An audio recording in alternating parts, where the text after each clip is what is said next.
કપૂર ગૌરમ કરુણાવતારમ સંસાર સારમ ભુજગેન્દ્ર હારમ સદા વસંતમ હૃદયારવિંદે ભવમ ભવાની સહિતમ નમામી શિવભૂમિ મોક્ષ વાટિકા ભગવાન શિવને જે અતિ પ્રિય છે એવી સ્મશાન ભૂમિ.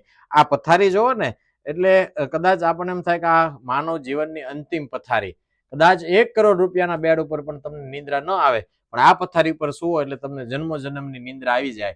આ કચ્છ જિલ્લાનું નખત્રાણા તાલુકાનું મથલ ગામ અને મથલ ગામની આ સ્મશાન ભૂમિ સદભાવના વૃદ્ધાશ્રમના માધ્યમથી આ સ્મશાન ભૂમિ હરિયાળી બને એના માટે અહીં હજારો વૃક્ષો વાવવામાં આવ્યા છે. આ ગામની અંદર હજારો વૃક્ષો વાવ્યા છે.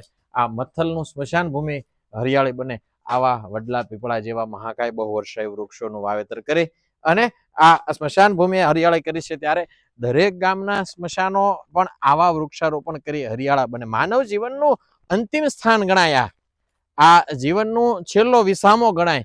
આ છેલ્લા વિસામાને પણ આપણે હરિયાળું કરીએ અને કદાચ અહીં મૃત્યુ આપણું થાય અને આપણા શબને લાવવામાં આવે તો એ પણ પ્રકૃતિ વચ્ચે આ પર્યાવરણ વચ્ચે વિરામ પામે એવા અભિયાનમાં આ મથલ ગામે એક એવી પહેલ કરી. આ પીપળા, આ વડલા, આ સદભાવના વૃદ્ધાશ્રમની સંપૂર્ણ જવાબદારી સાથે થયેલા વાવેતર અને વાવેતરના ભાગરૂપે આ વૃક્ષો મહાકાય થઈ ગયા છે.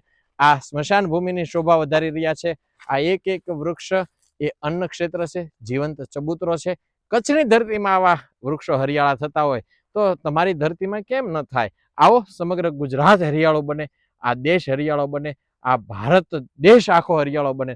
ભારત દેશમાં 150 કરોડ વૃક્ષો વાવી આ સદભાવના વૃદ્ધાશ્રમ દ્વારા એક નવીનતમ પહેલ દરેક દેશના ગામડાઓ વૃક્ષારોપણ કરે એ અભિયાનમાં જોડાઈએ.